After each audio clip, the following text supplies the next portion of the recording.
What is the strongest predictor of success? What if you could know if somebody else or even yourself will be successful in a future role? What would you look for? Education, experience, maybe IQ?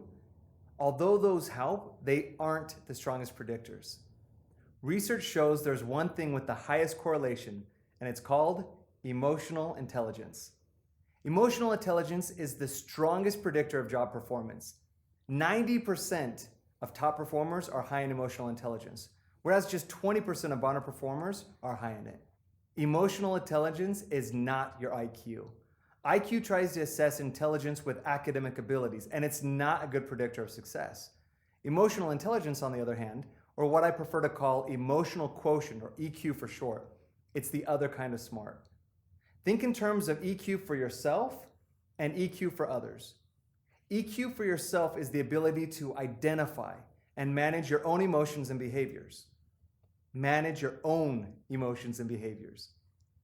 EQ for others is the ability to read the emotions of others and respond more deliberately. It's all about managing your own emotions and reading the emotions of others so you show up more deliberately. You use EQ all the time in every one of your relationships, from the boardroom to the family room. Many nights ago, I lay awake realizing I had a problem. Earlier that day, I saw an empty bowl of spaghetti sitting on the stairs, and I remember I yelled out a snide remark about the leftover mess. I have 4 kids, so it could have been any of them. My daughter shouted, "Oh, sorry, Dad, I'll come get it." Several minutes later, it was still there. She'd forgotten. Now, looking back, I'm still a little embarrassed for what I did next, but now with more compassion. I saw a dad who then lost his cool, who ranted on about how kids need to listen and immediately obey. Now, that's just one of many examples of me showing up as an unconscious parent versus a deliberate dad. But the problem wasn't the spaghetti bowl. The problem wasn't even a child forgetting. Those were both neutral circumstances. No, it was about a guy who had so many unknowns and constantly changing challenges going on at work that he felt out of control and overwhelmed. I was not managing my own emotions and behaviors. So I came home and sought to gain a sense of control by controlling things in my house, including controlling the people that I love.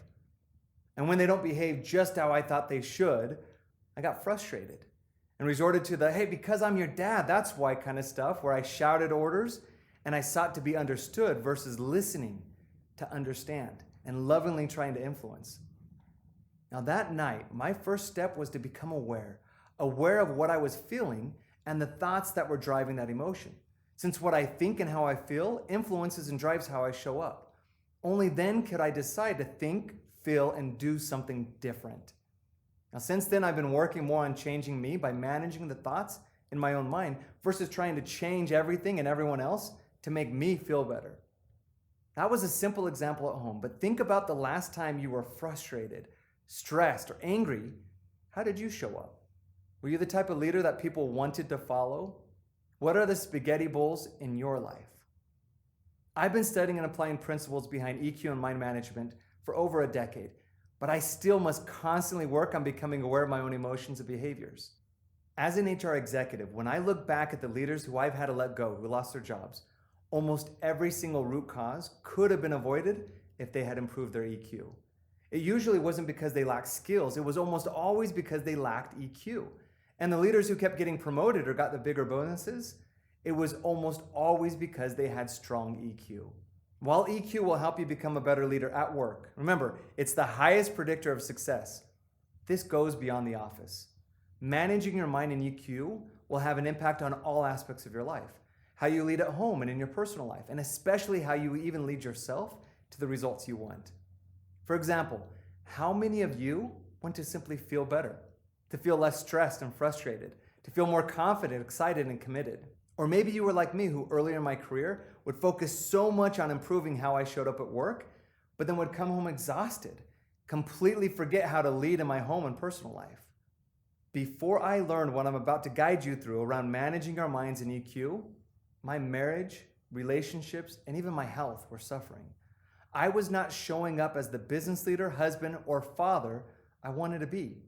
Seeing that the most important work I will ever do is within the walls of my own home, I made it my quest to find a better way. I wanted to know how to stop losing my temper and yelling at my kids, how to become the spouse and father that my family wouldn't silently celebrate as I left for the next business trip. And for my personal dreams, how to lead myself to the results I wanted in all aspects, to build authentic relationships, improve my financial situation, to finally stop procrastinating, quit harmful habits, or to get in physical shape and improve my overall health and well-being. I wanted to figure out how to wake up inspired and go to bed feeling fulfilled. This is that better way that changes everything. My mental, emotional, and physical health impact and determine the quality of my life. So I intentionally work to manage my mind, process my emotions, and care for my body. And now I'm going to help you do likewise. People who know how to manage their mind and EQ not only get the results they want in all aspects of their life, but they usually make great leaders, team players, parents, and even partners because of their ability to manage their own behaviors while also being able to understand, empathize, and connect with people around them. The good news is EQ can be acquired with improved, deliberate practice. And we're going to show you how, which includes learning how to become aware of and process your emotions, and then how to uncover the root cause behind how you feel, which is through managing your mind. Just as we're advised on an airplane to use the oxygen mask on ourselves first before helping others, before trying to manage anyone else, first learn how to manage your own mind, emotions, and actions.